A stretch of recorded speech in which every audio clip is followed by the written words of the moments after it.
안녕하십니까. 3월 18일 아침 시황 방송을 시작하겠습니다. 간밤에 미증시부터 살펴보겠습니다. 추가 상승을 했습니다. 러시아가 디폴트 위기를 일단 넘겼답니다.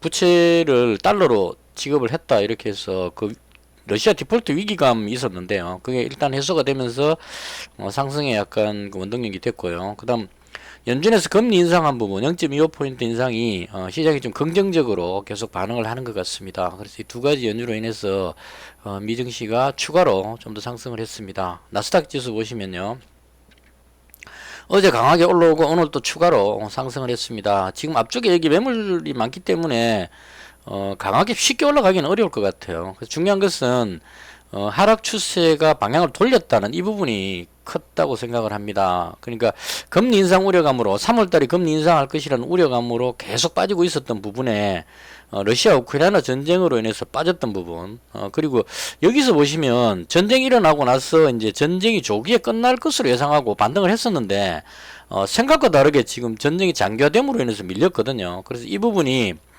금리 인상 우려감으로 빠졌던 부분이 이제 반등하는 모습을 보이고 있고, 여기서 이제 추가로 러시아 우크라이나가 어떤 협상 타결이 되는 쪽으로 어떤 뉴스가 나온다면 추가로 더 상승할 가능성이 높다, 이렇게 보면 될 것 같습니다. 그래서 전쟁은 뭐 더 심각하게 갈 것 같지는 않습니다. 장기전으로 가느냐 아니면 그 협상을 하느냐, 이 부분인데 아마도 그 양쪽 다 지금 힘든 상황일 것 같아요. 공격받고 있는 우크라이나도 힘들지만 공격하고 있는 러시아도 지금 재정적으로 너무 힘들기 때문에 어떻게든 협상을 해갖고 그 큰 손상 없이 빠져나오느냐는 부분. 여기서 그냥 러시아가 후퇴하게 되면 푸틴이 거의 그 욕을 많이 먹게 되겠죠. 그래서 명분을 얻으면서 그 빠져나오고 싶은 생각이 간절할 겁니다. 양측 다. 우크라이나는 그 국민들 피해가 크기 때문에 어떻게든 이제 끝내고 싶을 거고, 그래서 이 부분으로 인해서 타협점을 찾지 않을까라는 게 이제 기대감으로 작용하는 것 같습니다. 그래서 일단 금리 인상 우려감에 대한 부분은 어느 정도 해소가 됐다, 이렇게 보면 될 것 같습니다. 그래서 시장은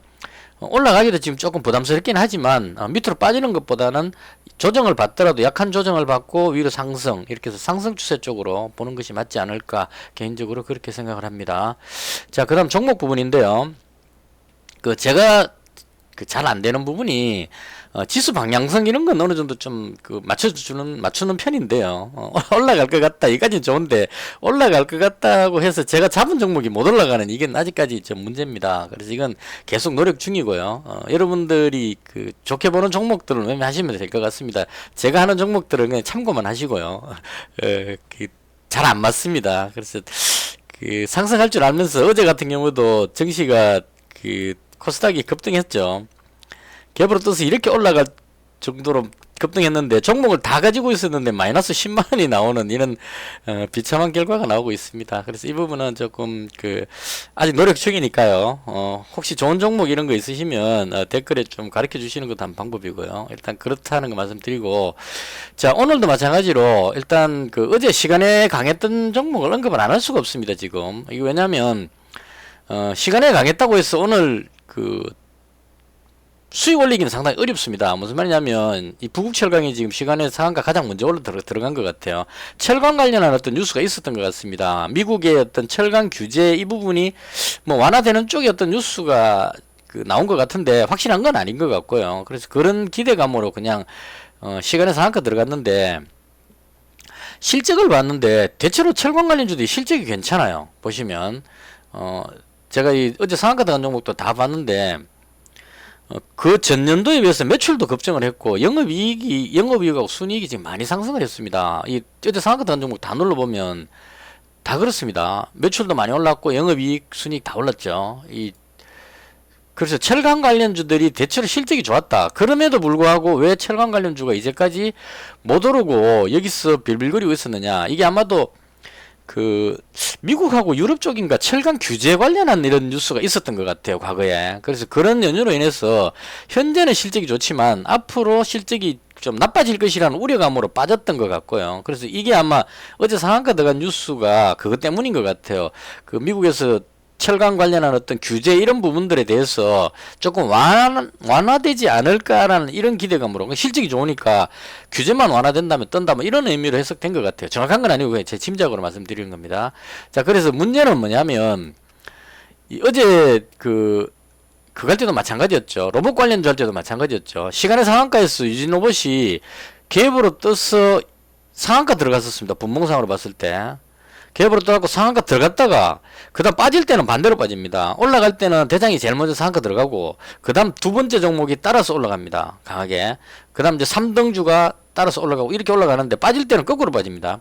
3등주가 먼저 빠지기 시작합니다. 빠지고 그 다음 2등주가 뒤로 빠지면 2등주가 내려오면 이 상한가 들어간 종목이 못 버티죠. 왜냐면 나를 따르라 하고 대장 들어갔는데 얘가 조금 늦게 빠집니다. 나를 따르라 하고 상한가 들어가고 뒤에 자기 부하들 따라올 줄 알고 기다렸는데 얘들이 못 따라온단 말이에요. 못 따라오면 얘들이 뒤로 밀려버리면 이 상한가를 끌어올리는 이 부분에 명분이 없어지는 겁니다. 로봇 관련주가 좋은 줄 알고 상한가 땡겼는데 대장이라서 땡겨놨는데 뒤에 있는 2등주부터 뒤로 빠지면 이거 아니구나 이렇게 돼버리면 이제 그때부터 매도 물량이 나오기 시작하는 거죠. 여기 단타로 들어온 사람 되게 불안감을 가지거든요. 왜냐면 상한가 들어갈 때 여기서 상한가에다가 지금 미수 풀베팅 때려놨는데 이게 상한가를 지키고 끝까지 가면 그 다음날 갭으로 뜹니다. 그래서 그 다음날 뜨는 갭 한 10%를 먹으려고 상한가 따라잡기 들어왔는데 풀려버리면 폭망이죠. 그래서 여기서 뒤로 쭉 빠져버리는 겁니다. 그러니까 올라갈 때는 대장이 먼저 올라가고 빠질 때는 꼴찌들부터 그 로봇스타, 로봇티저는 하락해버렸어요. 그나마. 그래서 이런 식으로 빠진다. 그래서 이게 이제 그 전날 시간에 거래 상한가 나온 종목들의 한계입니다. 마찬가지죠. 오늘 제가 부국철강을 말씀드린, 철강 관련주를 말씀드린 이유는 어제 시간에 거래에서 철강 관련주들이 대거 상한가 들어갔다는 겁니다. 지금. 여기까지 상한가 들어갔어요. 그래서 이 부분으로 인해서 갭으로 뜨는 건 기정사실일 겁니다. 부국철강이 갭으로 뜨겠죠. 근데 여기서 들어가면 상한가, 이제 갭으로 떴을 때 들어가서 잡으면 밀리면 손실이고 이 상태에 돼도 본전밖에 안 되죠. 위로 올라가서 상한가 들어갈 가능성은 낮다는 얘기입니다. 이쯤 뜨면 지금 상한가 가격이 얼마냐면 4,770원이죠. 제가 하는 거 그냥 말씀드릴게요. 4,770원이면 만약에 어제 시간에 거래에 상한가 들어간 만큼 뜬다고 가정했을 때 여기 뜨고 보면 앞쪽에 있는 고점 부분 위죠. 그리고 여기 매물이 지금 엄청나게 많은 상태입니다. 오랫동안 물려 있었던 사람들이 있다는 얘기죠. 그럼 여기서 떠가지고 이 매물을 먹고 그냥 쭉 빼올리려면 엄청난 재료여야 가능하다 이런 얘기죠. 근데 제가 봤을 때 이 재료는 그냥 그 규제가 완화될 것이라는 기대감이지 규제가 완화됐다는 아니거든요. 그래서 여기서 위로 올려갖고 더 위로 끌어올리기는 부담스럽지 않을까. 실적이 좋기 때문에 위로 올라가는 건 인정을 하는데 갭으로 떠가고 위로 올리기도 또 쉽지 않다는 얘기죠. 그럼 이런 종목들 따라 들어가기가 쉽지 않다는 얘기입니다. 아무리 갭으로 떠가 어제 그 유진호원 마찬가지죠. 이걸 왜 말씀드리냐면 추천해가지고 그 시초까지 잡아가지고 상한가 갈 때까지 기분 좋죠. 근데 끝나고 보면 하락했다는 얘기입니다. 그럼 결과적으로 이 추천 받아갖고 샀던 사람은 손실이라는 얘기입니다. 현재. 그래서 시간에 상한가 간다고 해서 반드시 좋은 것은 아니다. 단지 우리가 생각할 때 그냥 이런 종목들로 오늘 매수세가 몰린다. 이게 이제 어떤 문제가 생기느냐면 제가 가지고 있는 테마성 종목들이 저쪽으로 철강 관련주 쪽으로 단타하는 사람들이 옮겨가면 또 빠질 가능성이 있다. 이게 이제 부담스러운 부분이다 이런 얘기죠. 그래서 일단은 철강 관련주들이 좀 움직일 것 같다. 이 정도로만 참고를 하고요. 저는 매매하지는 않을 겁니다. 그냥 보기만 볼 겁니다. 그 다음 여전히 제가 관심으로 갖고 있는 거 지금 빨간색으로 있는 부분이 제가 현재 가지고 있는 종목입니다. 재건축 관련한 테마는 여전히 살아있다고 보고요. 일단 재건축 관련한 부분은 대장은 일단 그 신원종합개발이 대장인 것 같아요. 안 밀리고 계속 그 빼올리는 걸로 봐서. 그리고 범량건영도 약간 움직이는 느낌을 주고 윈하이텍 이 종목도 그대로 강한 느낌을 줍니다. 이 재건축 테마가 안 죽고 살아있다는 그런 느낌이에요. 근데 저는 개인적으로 덕신하우징 쪽에다가 승부를 걸었는데 이게 여기 지금 매물이 너무 많아가지고 쉽게 못 올리는 것 같아요. 그래서 이 종목이 지금 제가 그 보유하는 게 덕신하우징이 350만원 정도 가지고 있습니다. 그래서 오늘은 대폭 줄여가지고 200만원 밑으로 비중을 줄일 생각입니다. 너무 욕심을 많이 부렸다는 생각이 들어요. 재건축 때문에 올라갈 걸로 보긴 하는데 단기간에 승부 보려고 이렇게 많이 매수한 건 실수였다 개인적으로. 그래서 이 부분은 오늘 비중을 좀 줄일 생각이고 이건홀딩스는 오히려 조금 더 괜찮은 것 같아요. 오르고 나서 지금 별로 안 밀리고 버티고 있죠. 그럼 이런 상황이라면 상황이 된다면 이쪽으로 강하게 한 빼올릴 가능성도 있겠다. 그래서 이건 그냥 보유할 생각입니다. 그래서 대충 재건축 관련한 종목은 신원종합개발 얘가 거의 대장인 것 같은데 너무 많이 올랐기 때문에 약간의 물량 수하가 필요할 것 같고, 그 다음 히림이라는 종목도 그 설계하는 이런 쪽인데 약간 오늘 좀 움직일 가능성이 있어 보입니다. 그래서 재건축 관련주 여전히 관심을 보고 있고요. 그다음 원자력 테마는 저는 일단 개인적으로 그 한신기계를 가장 좋게 봅니다.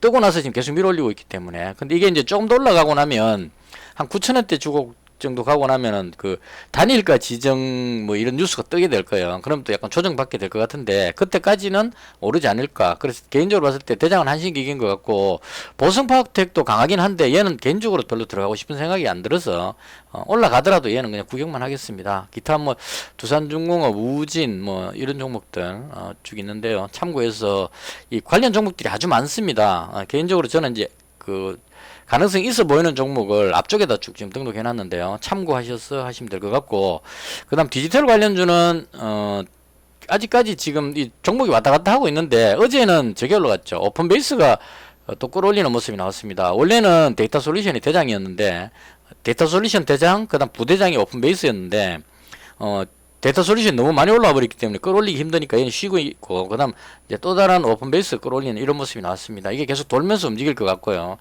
대신정보통신도 여전히 어제 제가 익절하고 빠졌는데 여전히 살아있다. 개인적으로 그렇게 보이고요.